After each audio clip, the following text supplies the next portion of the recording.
näha oma ridadest tudengeid, uusi hakkajaid noori, kes oma radikaalse mõtlemisega muudavad kõigi elu paremaks.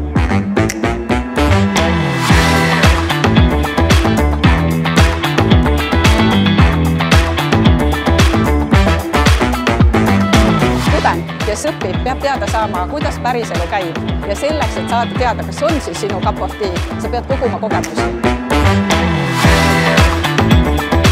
Inimene peab olema uudishimulik.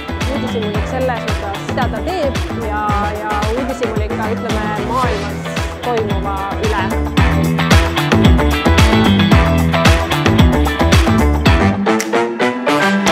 Mulle kõige rohkem on silme need tööandjad, et piisab ainult oma meil anda ja nimi ja tegelikult juba põhimõtteliselt praktika pakkumine juba teel. Pakutakse igasugust nänni seljakott täis. Meil on võimalus täna neile rääkida palju rohkem, kui nad näeksid ainult meie kodulehe kaudu, et neil on alati väga palju küsimusi ja see on ideaalne koht, kus neile vastata.